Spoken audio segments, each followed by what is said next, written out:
Almasya Nursifa Aulia dengan NIM A50123070.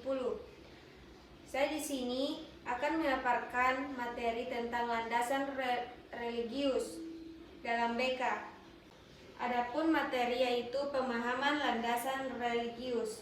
Landasan religius dalam bimbingan dan konseling adalah komposisi klien sebagai ciptaan Allah dengan segenap kemuliaan yang diberikan kepadanya. Namun dalam konselor saat ini diberikan bimbingan dan konseling kepada klien harus dengan penuh kemuliaan.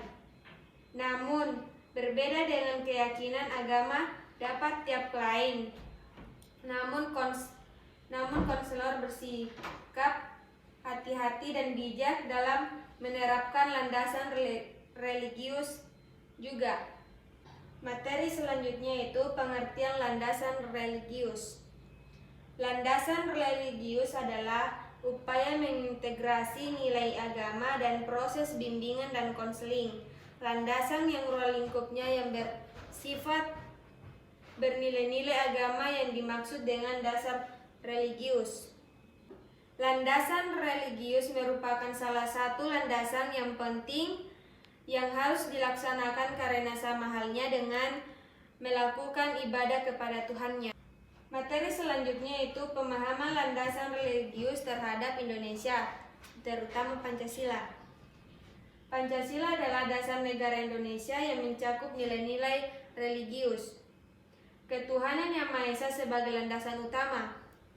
Ketuhanan Yang Maha Esa dapat diartikan sebagai suatu pengetahuan atau keyakinan akan adanya suatu kekuasaan tertinggi dan abadi yang mengatur dan menguasai segala yang ada. Dengan menampakkan sila ketuhanan Yang Maha Esa pada urut pertama dengan mengetahui bahwa kehidupan bernegara terikat pada penyelenggaraan ilahi. Istilah ketuhanan yang dimaksud bukanlah Allah, melainkan ketuhanan seturut kepercayaannya. Istilah Tuhan mendorong setiap warga untuk mengkonkretikasi ketuhanan menurut agamanya dalam sikap toleransi. Adapun perubahan perkembangan landasan religius. Pertama, perubahan sosial dan budaya, yaitu masyarakat dapat mempengaruhi praktik keagamaan, nilai-nilai dan norma agama.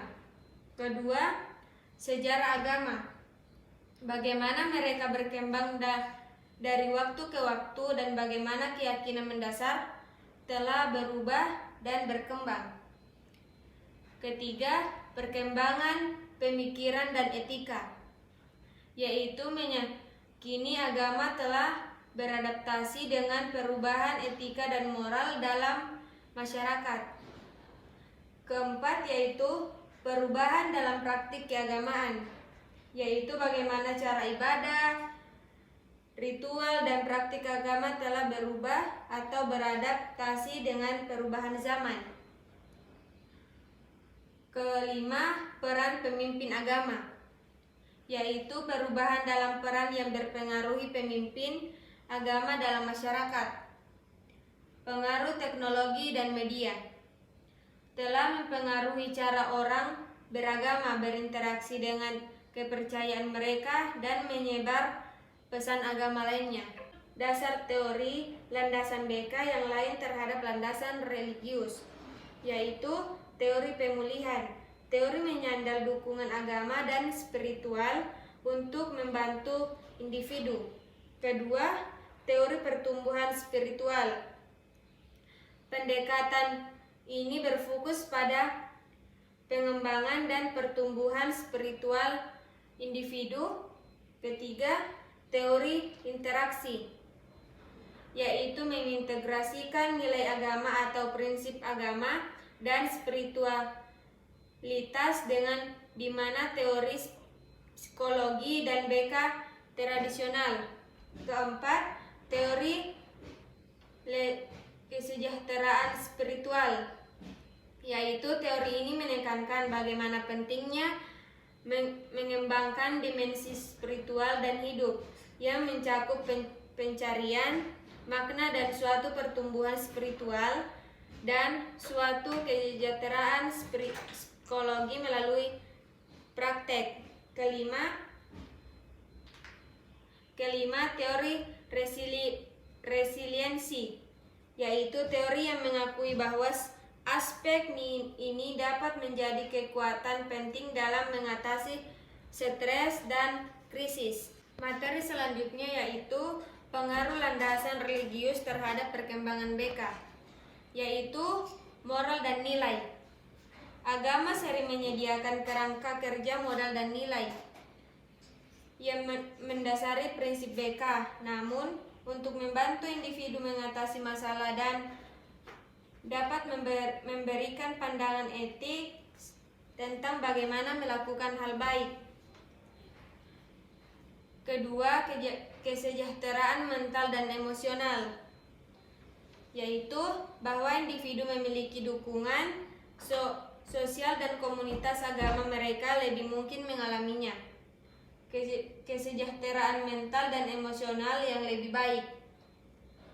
Adapun nilai-nilai kekeluargaan, yaitu dapat membantu pendekatan terhadap BK dan konsten keluarga.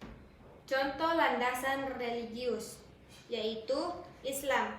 Dalam Islam, etika, tanggung jawab, dan ketaatan terhadap Allah merupakan yang penting. Kedua, Buddha. Ajaran Buddha mendepankan sebuah pemahaman diri, kedamaian batin, dan mengendalikan diri. Seorang konselor yang memahami ajaran Buddha dapat membantu siswa mencapai keseimbangan emosi dan psikologis. Adapun kepercayaan tradisional, beberapa individu mungkin mengikuti kepercayaan tradisional atau kepercayaan pribadi yang mendasari sebuah pandangan mereka tentang dunia dan kehidupan. Sekian dan terima kasih. Itulah tadi materi yang sempat saya bacakan, yaitu tentang landasan religius. Dadah.